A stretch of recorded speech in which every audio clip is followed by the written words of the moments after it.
Alhamdulillahi Rabbil Alamin, wassalatu wassalamu ala ashrafil anbiya'i wal mursalin, nabiyina Muhammad wa ala alihi wa sahabatihi wa man ittaba'ahum bi ihsanin ila yawmiddin.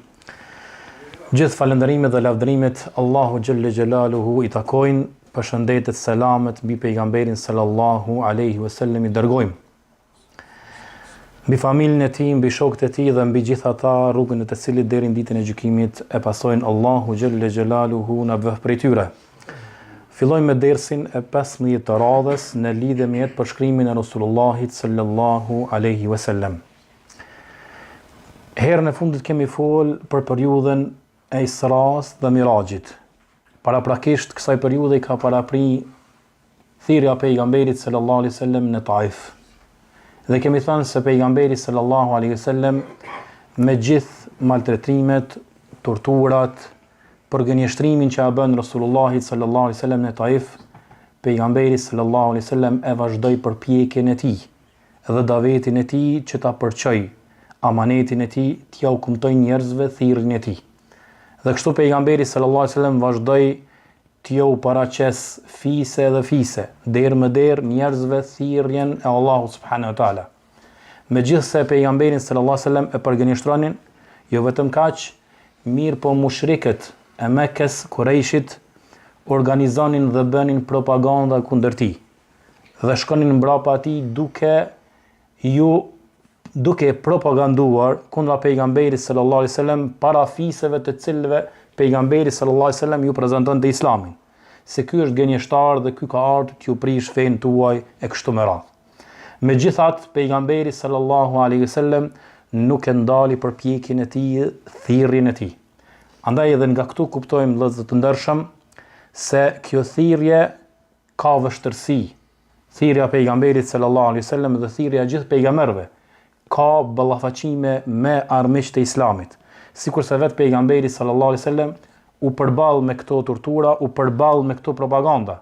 Andaj gjatë gjithë historisë nga Rasulullahi sallallahu alaihi wasallam e deri në ditën e gjykimit, edhe ata të cilët therrasin në thirrjen në të cilën ka thirrur pejgamberi sallallahu alaihi wasallam, do të gjenden para këtyre problemeve, do të gjenden para këtyre propagandave.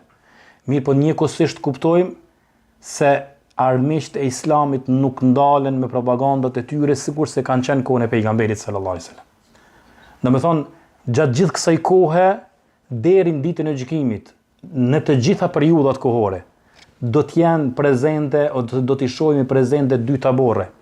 Tabori i asaj të cilën e bart fjalën e Allahut dhe pejgamberit sallallahu alaihi wasallam, në të cilën ishte vetë Rasulullahi sallallahu alaihi wasallam dhe u ballafaqua me sfida, dhe tabori tjetër është grupa propaganda e armiqve kundër Islamit, të cilët i gjajmë edhe sot e kësaj dite përballë thirrësve të cilët thrasin në fjalën e Allahut subhanahu wa taala. Andaj pejgamberi sallallahu alaihi wasallam e shfrytëzoi çdo moment, çdo rast, çdo mundësi që t'i thras njerëzit në dinin e Allahut subhanahu wa taala. Andaj ju drejtoi pejgamberi sallallahu alaihi wasallam me thirrjen thuani la ilaha illallah. Kush prej juve me strehon, kush prej juve me ndihmon që ta prezantoj fjalën e Allahut subhanahu wa taala, mesazhin e Allahut subhanahu wa taala, atij i takon xheneti. Kjo është e thirrja e pejgamberit sallallahu alaihi wasallam që u prezantonte fiseve dhe familjeve, saqë pejgamberi sallallahu alaihi wasallam e shfrytëzoi edhe sezonin e haxhit, kur njerëzit vinin në haxh. Ase kemi përmend se haxhi është kryer edhe para pejgamberit sallallahu alaihi wasallam, edhe në kohën e ignorancës, kanë bërë njerëzit haxh dhe kanë ardhur nga vise të ndryshme. Andaj pejgamberi sallallahu alaihi wasallam e shfrytëzonte sezonin e haxhit dhe kohën e haxhit kur njerëzit tuboshin në Mina dhe ju fliste atyre të cilët vinin nga Shami, ata të cilët vinin nga Egjipti dhe nga Jemeni. Dhe sa herë që pejgamberi sallallahu alaihi wasallam i thirriste në Islam, parapa tyre, parapa Rasulullahit sallallahu alaihi wasallam, qëndronin mushrikët e Kurejshve të cilët e përgënjeshtronin Rasulullahin sallallahu alaihi wasallam dhe bënin me gisht nga ai, duke i thënë se ky është gënjeshtar dhe ky është kështu edhe kështu. Fjalë të ndryshme me të cilët e sharin pejgamberin sallallahu alaihi wasallam. Andaj mos miri Këtë gjendje na prezanton Jabir bin Abdullah al-Ansari radhiyallahu anhu, hadithin të cilën e ka nxjerrë Imam Ahmedi në Musnedin e tij me zinxhir të vërtet, i cili thot se pejgamberi sallallahu alaihi wasallam qëndroi në Mekë 10 vite duke i pasuar njerëzit edhe në shtëpitë e tyre, duke i thirrur ata në Islam, në për tregjet e tyre e derisa edhe në sezonën e haxhit, duke ju thënë njerëzve: kush po më strohan, kush më ndihmon që unë ta prezantoj fenë e Allahut, mesazhin e Allahut, atij i takon xheneti. Derisa thot vinte ndonjëri prej Yemenit apo prej Egjiptit dhe pejgamberi sallallahu alaihi wasallam i thirrste në Islam, kurse Ebu Lehebi ju thonte kujdes nga ky njeri, duke aluduar në pejgamberin sallallahu alaihi wasallam, nga se ky ju mashtron dhe fjalë më të ndryshme kundër pejgamberit sallallahu alaihi wasallam. Derisa thot Jabir ibn Abdillahi, derisa thot Allahu xhelle xhelaluhu çoi disa burra prej Jethribit, prej Medinës së pejgamberit sallallahu alaihi wasallam, të cilët erdhen dhe i besuan pejgamberit sallallahu alaihi wasallam, dhe ata e strehuan dhe ndihmuan dinin e pejgamberit sallallahu alaihi wasallam, që aludonte pastaj hijretin e pejgamberit sallallahu alaihi wasallam për në Medinë, e pastaj thot Jabir ibn Abdillah, dhe nuk mbeti shtëpi prej shtëpive të Medinës, vetëm se mbriti dhe hyri Islami në to. Andaj pejgamberi sallallahu alaihi wasallam gjatë sezonit së haxhit, sikur se përmenda, ju prezanton dhe njerëzve Islamin, derisa takimi i parë i pejgamberit sallallahu alaihi wasallam me disa prej banorëve të Jethribit, që është Medinia e sotme, qyteti i pejgamberit sallallahu alaihi wasallam, takohet Resulullah sallallahu alaihi wasallam në Mina dhe i thret dhe u prezanton Islamin pejgamberit sallallahu alaihi wasallam. Dhe banorët e Jethribit apo banorët e Medinës, pequ Jethrib se para hijretit është quajtur Jethrib, kanë qenë të banuar dy fise më të mëdha, fisi Hazraj dhe fisi Aus. Mirë, po këto dy fise kanë qenë në armiqësi të madhe mes veti dhe në luftë të madhe. Saqë në një prej luftave që është quajtur Yawmul Bu'ath, janë mbytur një numër i madh në mes këto dy fiseve. Saqë thonë dietarët e historisë se janë mbytur në këtë luftë kokat prisit e këtyre fiseve. Dhe ata që kanë mbetë prej këtyre fiseve kanë qenë vetëm djelmosha të ri. Edhe sikurse me një aspekt thot janë lodhur prej luftës dhe kanë ndeshur me gjetë një lloj paqe mes vete. Edhe kjo është prej mirësive, prej urtësive që Allahu xhelle xhelalu ka dashur që në këtë kohë të hapen gjoksat e tyre edhe ta pranojnë Resulullahin sallallahu alaihi wasallam. E pastaj pejgamberi sallallahu alaihi wasallam ju ulet disa prej këtyre banorëve të Jethribit që ishin në kohën e haxhit dhe ju flet për Islamin dhe ju lexon ajetet e Kuranit. Edhe njëra prej shkaqeve që i ka bë që të hapen gjoksat e këtyre banorëve të Medinës është se në Medinë kanë banuar fise të jehudëve, që kanë qenë ehlul kitab, të cilët ju kanë fol për pejgambert e tyre, po njëjtën kohë ju kanë fol se do të vijë një pejgamber, që ata kanë pretendu se ka me qenë prej Ben Israilve, prej jehudëve. Edhe shpesh herë i kanë kërcënu banorët e Medinës, se nëse vjen ai pejgamber, ai do të jetë me neve dhe na do t'ju luftojmë juve, sikurse Allahu xhelle xhela ka shkatruar popullin e Adit. Kështu i kanë kërcënu banorët e Medinës për shkak se ata kanë qenë mushrik, kurse jehudët kanë qenë ehlul kitab. Dhe banorët e Medinës kanë dëgjuar për xhenetin, për xhehenamin, për ditën e gjykimit, për pejgambert, për librat para Kur'anit, për dallim prej banorëve të Mekës, të cilët kanë qenë mushrik edhe nuk kanë pas shoqërim shumë madh me banorët prej pasuesve të ehlul kitabit. E pasi që ndëgjuan disa fjalë prej Kur'anit, këta persona të cilët dietarët kur përmenin në historinë e pejgamberit sallallahu alajhi wasallam i numërojnë 6 prej tyre, e pranojnë Islamin dhe kthehen në Medinë që ta shpërndajnë Islamin në vendin e tyre. E prej tyre ka qenë Esad ibn Zurara, një sahabi i njohur i pejgamberit sallallahu alaihi wasallam. E pas kthimit në Medinë, ata i thrasin popullin e tyre në Islam. Dhe një vit pas kësaj ngjarje, që dietarët e saktësojnë disa prej tyre që ka thonë kanë ndodhur në vitin e 11 të shpalljes, ndodh edhe beslidhja e parë që quhet Bej'atul Aqaba, Bejatul Aqaba al-ula. Beslidhja e parë e Aqabës. Quhet Aqaba për shkak vendit në të cilën është bërë kjo beslidhje. Vend në Mina, që dhe sot e kësaj dite qëndron një xhami që e kanë bërë si alame, si shenjë, për ata të cilët shkojnë në haxh, mujnë me shfrytzu dhe me pa atë vend i rrethuar që është bërë beslidhja e parë që pejgamberi sallallahu alajhi wasallam e ka bërë me banorët e Medinës. Dhe në këtë beja apo në këtë beslidhje kanë marrë pjesë 12 burra. 12 burra që 9 prej tyre kanë qenë prej fisit Hajraj edhe 3 prej fisit Eus. Dhe njëjtën kohë kjo ka qenë edhe ai ribashkimi i këtyre dy fiseve. Nga se Islami është ai i cili i ka bashkuar këto dy fise pas një armiqësie të gjatë historisë së banorëve të Medinës. Dhe këta persona janë të parë që ja kanë dhënë besën pejgamberit sallallahu alaihi wasallam, që Ubadah ibn Samit, i cili ka marrë pjesë në këtë beja, në këtë beslidhje, sikur se transmeton Imam Ahmedi në Musnedin e tij, thotë se kjo beslidhje ka qenë beslidhja, e kanë quajtur ndryshe, nëse bën me tha, pasi kanë punë dietarët e historisë, si lloj beslidhje e grave. Pse beslidhja e grave? Kështu e ka quajtur Ubadah ibn Samit, edhe pse beslidhja, ata gratë kur ja kanë dhënë besën pejgamberit sallallahu alajhi wasallam, pejgamberi ju ka marrë besën me kushte, me disa prej kushteve. Cilat kanë qenë kushtet që e ka marrë pejgamberi grave kur e kanë dhënë besën për Islam, edhe kjo ka ndodhur pas marrëveshjes së Hudejbis. Mirë, po kur e ka rrethy këtë ngjarje, Ubadah ibn Samit ka fol për beslidhjen e parë, e ka krahasu këtë beslidhje me kushtet që pejgamberi sallallahu alajhi wasallam ju ka marrë këtyre burrave, sikurse beslidhja e grave. Nga se prej kushteve që pejgamberi sallallahu alajhi wasallam ju ka marrë besën grave kanë qenë mos me bën shirk Allahu subhanahu wa taala, mos me vjedh, mos me bën moralitet, mos me shpif për nderin e njëri tjetrit, me urnu për të mirë dhe me ndalu nga keqja, me u nënshtru dhe me u bin pejgamberit sallallahu alajhi wasallam. Edhe kjo beslidhja e parë ka qenë e tillë, që pejgamberi sallallahu alajhi wasallam e ka marrë prej këtyre burrave, 12 burrave.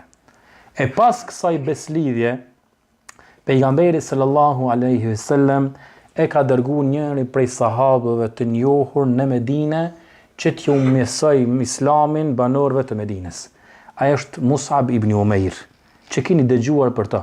Për ata dietarët e historisë llogarisin ambasadorin e parë në Medinë, të cilën e ka dërguar pejgamberi sallallahu alaihi wasallam, që shumë burra të mëdhaj e kanë pranuar Islamin në dorën e tij. Ky sahabi ndershëm, për cilën edhe kemi fol edhe në fillim të sprova që i kanë pas sahabët, ka qenë njëri prej tyre i cili është sprovu në familjen e tij kur e ka pranuar Islamin.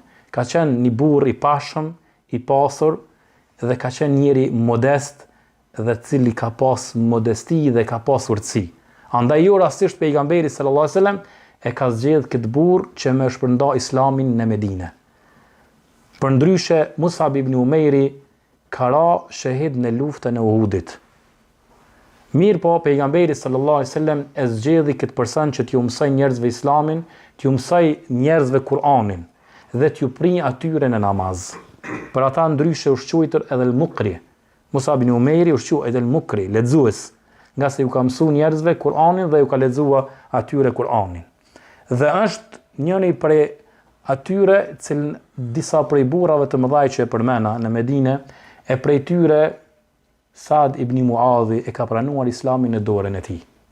Saad ibn Muadhi ka qenë prej zotrive të fisit Eus, i cili kur kanë dëgju për Mus'ab ibn Umair, i cili ka ardhur në Medinë dhe kanë dëgju për thirrjen e tij, e ka dërgu Usaid ibn Khudairin, një shok të tij që ka qenë gjithashtu prej zotrive të banorëve të prej fisit Eus, e ka dërgu me ndëgju prej këtij burri se kush është ardhur dhe pse është ardhur ky, me na prish neve fen ton. Edhe kur ka shku Usaid ibn Khudairi, u shtul para Mus'ab ibn Umairit, i ka thonë Mus'ab ibn Umairi me fjalë të buta, ka mundësi të ndëgjosh thirrjen për të cilën un jam ardhur këtu në Medinë. Dhe me fjalë të buta i ka lexuar Kur'anin, ka prezantuar fjalët e Allahut subhanahu wa taala, thirrjen e pejgamberit sallallahu alaihi wasallam dhe ka pranuar Islamin. E pastaj është kthy te Saad ibn Muadhi dhe në fillimisht nuk ka i ka tregu se ka pranuar Islamin. Mirë po i ka thonë se filan fisi po dojnë me sulmu Usaid As'ad ibn Zurarën, të cilën e përmena në fillimisht, nga se Musab ibn Umeri, kur ka shku në Medine, është strehu të As'ad ibn Zurara. Ky sahabi pejgamberi sallallahu alajhi wasallam që e përmena në fillim prej gjarëve që e ka pranuar Islamin në Medine. Dhe Saad ibn Muadhi e ka bos djalë të tezës që As'ad ibn Zurarën. Edhe ka qenë tradit e arabëve që mu hakmer për njëri tjetrin dhe me hin luftë për njëri tjetrin, për fisin ndaj fisit tjetër edhe për farefisin e vet, edhe nëse ka qenë ndinin tjetër. Edhe kur ka ndëgju tash Saad ibn Muadhi se është rreziku filon fisteki, i cili është djali i tezës së tij, me një aspekt është ngrit për me shku me marr hak, edhe me taku për çështjen dhe problemin me të cilën ai po ankohet. Edhe kur a shku, është taku me Musab ibn Umeirin.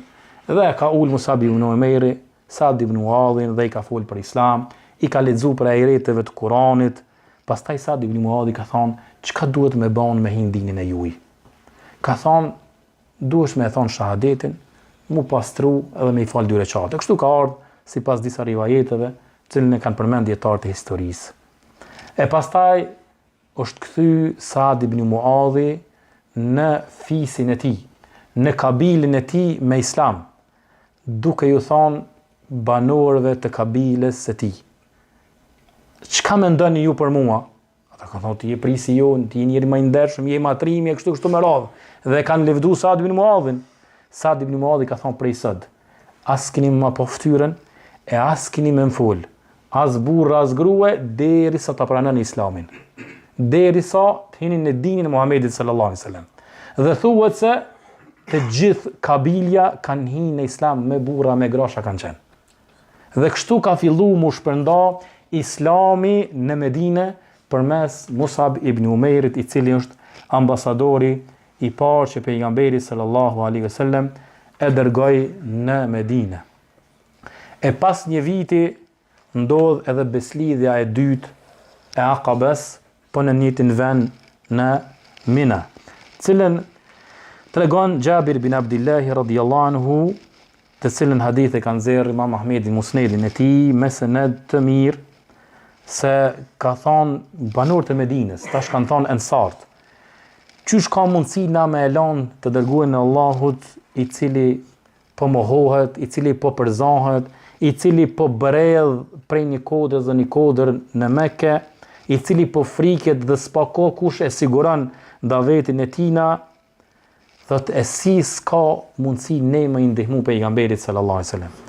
Andaj në haxhin e vitit të 12 pas shpalljes, bashkohen një grup prej 70 vetave, prej sahabëve të pejgamberit sallallahu alaihi wasallam, prej ensarve, prej fisit Hazraj dhe Aus, dhe bashkë me ata haxhilerët që kanë qenë edhe prej mushrikëve të Medinës, shkojnë dhe takohen me pejgamberin sallallahu alaihi wasallam Sheh Harazi në Mina, në vendin e quajtur Aqaba, po në atë vend të cilën i takuar dhe ka ndodhur beslidhja e parë. Dhe e takojnë pejgamberin sallallahu alaihi wasallam, e bashkë me pejgamberin sallallahu alaihi wasallam ishte edhe axha i tij Abasi, edhe pse në atë kohë nuk ka qenë musliman. Mirë po Abasi donte të prezantonte në këtë beslidhje që të merrte siguri se kush po e merr përsipër me rujt pejgamberin sallallahu alaihi wasallam dhe mu kujdes për to. Nga sa i donte siguri, sepse Abasi edhe pse nuk ishte musliman atë kohë, e kishte marrë si amanet ai dhe familja e tij mu kujdes për pejgamberin sallallahu alaihi wasallam dhe me rujt, nga se ishte prej fisit të tij. Andaj Abasi prezantoi në këtë beslidhje që ta merr si siguri se kush po qëndron mbas kësaj beslidhje. Dhe në këtë beslidhje, që quhet beslidhja e dytë e Aqabes apo beslidhja e madhe, kanë marrë pjesë 70 sahabe. Disa rivajete ka ardhur se kanë marrë pjesë 73. 71 prej tyre burra dhe 2 gra, të cilët ja kanë dhënë besën pejgamberit sallallahu alaihi wasallam. Mirë po për dallim prej beslidhjes së parë, beslidhja e dytë kanë ndallu kushtet e beslidhjes së dytë. Pejgamberi sallallahu alaihi wasallam në beslidhjen e dytë ka kërkuar prej këtyre sahabeve që t'i binden pejgamberit sallallahu alaihi wasallam, qoftë në vështirësi apo në lehtësi, që ta strehojnë pejgamberin sallallahu alaihi wasallam, që ta ruajnë pejgamberin sallallahu alaihi wasallam nga çdo armik, qysh i ruajnë gratë dhe fëmijët e tyre. Edhe ta ndihmojnë pejgamberin sallallahu alaihi wasallam në çdo moment kur i duhet pejgamberit sallallahu alaihi wasallam dhe të shpenzojnë prej pasurisë e tyre për me rujt davetin dhe thirrjen e pejgamberit sallallahu alaihi wasallam. Dhe ansaret këtu ja japin besën pejgamberit sallallahu alaihi wasallam me këto kushte që ka kërkuar pejgamberi sallallahu alaihi wasallam. Mirë, po gjatë kësaj beslidhje çohet njëri prej ansarëve edhe i thotë o i dërguari i Allahut. Thot na kena aleancë me disa prej fisëve të jehudëve në Medinë. Çka nëse ndodh na prishet aleanca me ta? Edhe ti ndoshta Allahu xhelle xhelal ta mundson nesër prap kthehesh në vendin ton. Thot dhe ne mbesëm në luftë. Sikur se ka desht me vet ose me kërku pe pejgamberit sallallahu alaihi wasallam, na çysh pa të ndihmojmë ty, a do të na ndihmosh ti neve? A do të përgjigjesh ti për neve? Atëherë pejgamberi sallallahu alaihi wasallam ka qesh dhe ka thonë bali demu bidem wal hadmu bil hadm. Ka thonë antum minni wa anna minkum. Uharibu man harabtum wa usalimu man salamtum. Pejgamberi sallallahu alaihi wasallam këtë fjalë ka thonë gjaku për gjak. Nëse ju dikush ju kërcënon dhe der gjakun e juaj, un kam në der gjakun tim për juve. Kështu kuptohet. Nëse dikush ju prek pasurinë dhe nderin e juaj, an kam me luftu për juve, sikur se luftoni dhe hakmerrni ju për mua. Unë jam prej juve dhe jeni nga unë, do të luftoj ata të cilët ju luftojnë juve dhe do të bëj paqe me ata të cilët ju keni paqe me ta. Dhe kështu i siguruan këta 70 veta duke ja dhënë besën pejgamberit sallallahu alaihi wasallam, një nga një, e pastaj pejgamberi sallallahu alaihi wasallam kërkoi prej tyre që t'i nxjerrin 12 burra prej kokave të fisit Aus dhe Hazraj që ta bëjnë marrëveshjen apo që ndryshe quhet beslidhja e dytë e Akabes apo beslidhja e madhe, e që pejgamberi sallallahu alaihi wasallam ju mori besën këtyre burrave që ta ruajnë pejgamberin sallallahu alaihi wasallam, ta strehojnë pejgamberin sallallahu alaihi wasallam, ta ndihmojnë pejgamberin sallallahu alaihi wasallam, qoftë edhe me vetët e tyre, sikurse e ruajnë pasurinë e tyre, familjen e tyre dhe fëmijët e tyre. Për ata ndryshe, disa prej dietarëve e kanë quajtur këtë beslidhje si beslidhja e luftës, bejatul harb, nga se kushtet që i ka kërkuar pejgamberi sallallahu alaihi wasallam ka qenë sikurse kushtet që me qenë gjendje ju edhe me luftu për pejgamberin sallallahu alaihi wasallam. Andaj pas këtij momenti kthehen këta 70 burra në vendet e tyre në Mina, në të cilën ishin, dhe mbrin lajmin në mesin e mushrikëve se ka rrit një beslidhje apo një marrëveshje mes disa banorëve të Medinës edhe pejgamberit sallallahu alaihi wasallam. Dhe vin paria Kurejshëve nesër mëngjes dhe u drejtohen banorëve të Medinës, të cilën kishte një numër i madh prej tyre që ishin mushrik, dhe i pyesin se çka ka ndodhur, si më thon mbram. E disa prej mushrikëve thonë na nuk dim kur gjë. Na s'kena bën kur far marrëveshje me Muhamedit alayhis salam, kurse muslimanët të heshnin dhe shikonin njëri tjetrin. Nga se ata dëshironin me i prish këtë beslidhje apo mos me i la me dal prej Mekës ata të cilët kanë bën beslidhje me pejgamberin sallallahu alaihi wasallam.